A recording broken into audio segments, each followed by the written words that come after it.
Hello friends, कैसे हो आप सब। आई होप आप सब अच्छे होंगे। आज हम करेंगे अज्ञे जी का निबंध अरे यायावर रहेगा याद। अज्ञे द्वारा रचित अरे यायावर रहेगा याद का आरंभ परशुराम के लेख से होता है। इसका सारांश इस प्रकार है। लेखक को सेना में नौकरी के समय असम प्रदेश तुरखम में रहने का अवसर मिला। यात्रा के लिए जो ट्रक मिला था उसका एक ही टायर भरोसे लायक था और कार्बोरेटर खराब था, कांच टूटे थे, ब्रेक कमजोर, बत्ती जलती नहीं थी ठीक से। पर लेखक के लिए चांदनी में तो पूरा प्रदेश दिखता है, जबकि बत्ती जलवाने से बस सड़क, यही सत्य था। लेखक का मानना था कि न जाने कब फिर यह ब्रह्मपुत्र की यात्रा का आरंभ बिंदु परशुराम का तपोवन और कुंडीनपुर के उन महलों के अवशेष जहाँ बैठकर रुक्मणी ने कृष्ण की प्रतीक्षा की होगी, गैंडे, हाथी और मिठुन द्वारा शोभित कदलीवन सदिया सीमा प्रदेश के दुर्भेद्य जंगल देखने को मिलेंगे। वहाँ से 40 मील जाकर टामेई का पड़ाव था। टामेई तक गाड़ी जाती है, वहाँ से घाट पार कर 4-5 मील जंगल पैदल पार करना पड़ता है। टामेई घाट पर ब्रह्मपुत्र को लुहित कहते हैं। नदी पार कर जंगल जिसकी तुलना नहीं, और सामने परशुराम का कुंड। सदिया के कई स्मारक अपने में इतिहास छुपाए हुए हैं। सदिया भी प्राचीन सुटिया राज्य का अवशेष है, जो कदाचित महाभारत कालीन राजा भीष्म के वंश के ह्रास के बाद खड़ा हुआ था। कथा है कि भीष्म का एक वंशधर वीरपाल अथवा बीरबर सेनागिरी का राजा था। उसकी रानी रूपवती ने पुत्र लाभ के लिए कुबेर की स्तुति की। कुबेर ने प्रतिरूप ग्रहण कर उसके साथ रमण किया। वीरपाल को पुत्र गौरी नारायण की प्राप्ति हुई, जो रत्नध्वजपाल के नाम से प्रसिद्ध हुआ। रत्नध्वज का पुत्र बंगाल के गोडेश्वर के यहाँ शिक्षा ग्रहण करते हुए मृत्यु को प्राप्त हुआ। गोडेश्वर ने इसी स्थान पर उसका शव रत्नध्वज को सौंपा। तब से उसका नाम दिया, जहाँ शव दिया गया पड़ गया। सिलीगुड़ी का मार्ग जब कूच बिहार से द्वार प्रदेश से गुजरता है, तब उसकी शोभा अवर्णनीय होती है। इस अंचल में हिमालय के 12 द्वार हैं, जिनसे मोटिये, नेपाली, तब्बती आदि आते जाते हैं। जैसे जैसे दार्जिलिंग की ओर बढ़ो, चाय के बागानों की भरमार है। तीस्ता नदी का दुर्गम पुल दर्शनीय स्थल है, जिसे यायावर ने पार किया और सिलीगुड़ी जा पहुँचे। सिलीगुड़ी से एक रास्ता पूर्णिया को जाता है। एक फौजी मालगाड़ी में लदकर यहाँ से कानवाई कलकत्ते रवाना हुआ।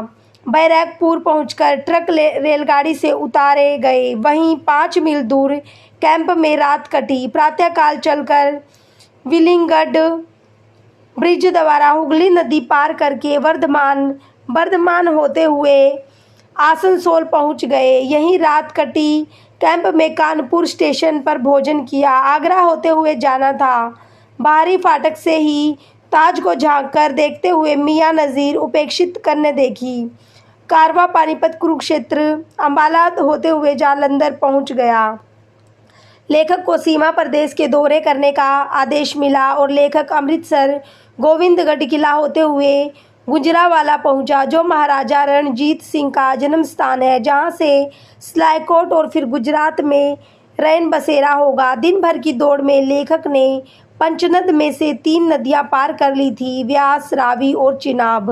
5 नदियों में चिनाब सबसे सुंदर नदी मानी जाती है। झेलम और सतलुज को भी वह देख चुका है। आगे लेखक ने हसन अब्दाल में डेरा जमाया, जहां सिखों का तीर्थ स्थान पंजा साहब है। मुसलमानों के अनुसार बाबा वली का चश्मा है, जहां से एबटाबाद, जो जंगली नरगिस के लिए प्रसिद्ध है। नरगिस का फूल उतना ही स्त्रीण है जितना कि गेंदे का फूल मर्दाना। पहाड़ों पर छाए नरगिस के पौधों को पीछे छोड़ सिंधु के बाएं तट पर बना अटक का भव्य दुर्ग आकर्षित करता है। अकबर के बनवाए इस किले से सिंधु पार कर खैराबाद स्टेशन पड़ता है। लेखक के अनुसार भारत के नगरों की अपनी अपनी विशेषताएं हैं। यूँ तो किसी भी शहर को एक विशेषण से नहीं बांध लिया जा सकता, क्योंकि प्रत्येक में विविधता है, किंतु उस विविधता की भी अलग लीकें हैं।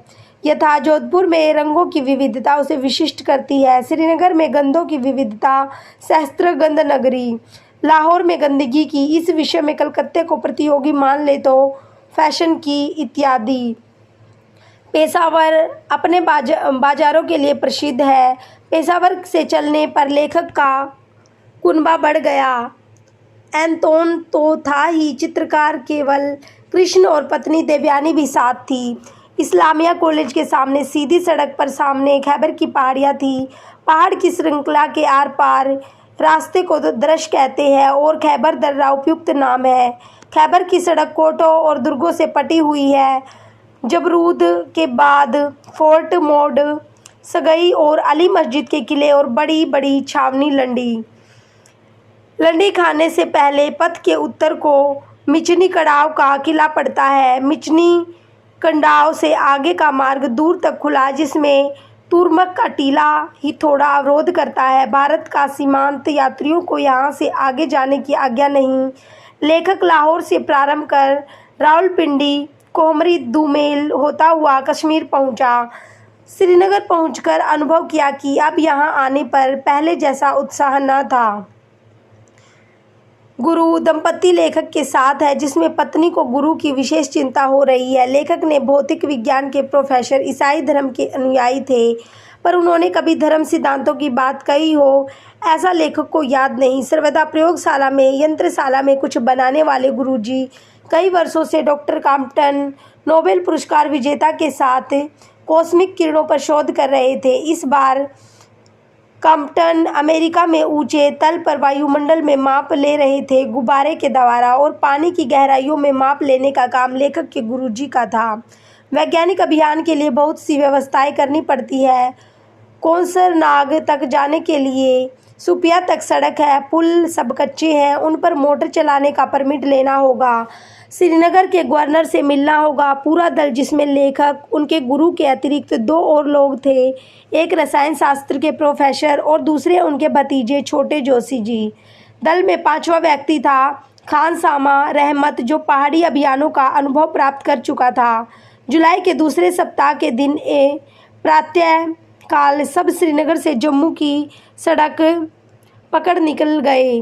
वहाँ से पामपुर पहुँचे, जहाँ की बाकरखानी और सीरमाल प्रसिद्ध थे। जम्मू वाली सड़क छोड़कर अब कच्ची सड़क पर आ गए, जो सुपिया तक जाती है, जो पीर पांजाल श्रेणी की उत्तर उपत्यका में है। पीर पांजाल का ही एक बड़ा सरोवर है कौसरनाग। इसकी ऊंचाई 12,000 फीट थी। विशुद्ध वातावरण में कॉस्मिक किरणों के स्वभाव, शक्ति, भेदकता आदि का अध्ययन सरलता से किया जा सकता है। पामपुर से राम और रामू से सुपिया तक कीचड़ में बहुत मालगाड़ी फंसी और खाली करके पुल पर पार किए गए। नदी पार कर सभी सुपिया आ गए। वहां झील तक सभी पहुंच चुके तथा 200 फुट और चढ़कर किनारे की ओर उतरना था। अब सभी लोग कौसरनाग की झील पर थे, जहाँ की सुंदरता अनिर्वचनीय, अवर्णनीय थी। झील में नवनीत के बहुत बड़े बड़े गोलों सी बर्फ की चट्टानें तिर रही थी। घोर निस्तब्धता, निश्चलता, नीरवता का साम्राज्य। झील के उतार पर खुली जगह सभी ने एक शिविर डाला। कॉस्मिक किरणें संबंधी तथ्य पर अनेक प्रकार के अनुमान थे और उन्हीं के आधार पर विभिन्न देशों के वैज्ञानिक विभिन्न दिशाओं में खोज यंत्रों का आविष्कार और संबंध क्रियाओं घटनाओं का मापन कर रहे थे। झील में डाला गया विद्युत यंत्र कांटे से निकल गया था और 3 दिन तक गहरी झील में बढ़ने पर भी नहीं मिल रहा था। नया विद्युत यंत्र बनाने में 1 साल का समय लगता है। गुरुजी ने कहा, अब तोते के पिंजरे से ही कितना काम लिया जा सके, कुछ तो नतीजा लेकर आना जाना चाहिए। काम और भी उत्साह से चलने लगा। प्रवास लंबा होने के कारण रसद की व्यवस्था की गई। 2 सितंबर को कुछ पक्षी झील पर उतरे तो घोड़े वालों ने हमें वापस चलने की हिदायत दी, क्योंकि ये पक्षी बर्फ़ गिरने का संदेश लेकर आते हैं। अतः 3 दिसंबर को हम लोग जो काम हो गया उसे समेटकर वापस शूपिंग आ गए। हमारा आगे जी का निबंध अरे यावर रहेगा याद का सारांश कंप्लीट हुआ। धन्यवाद।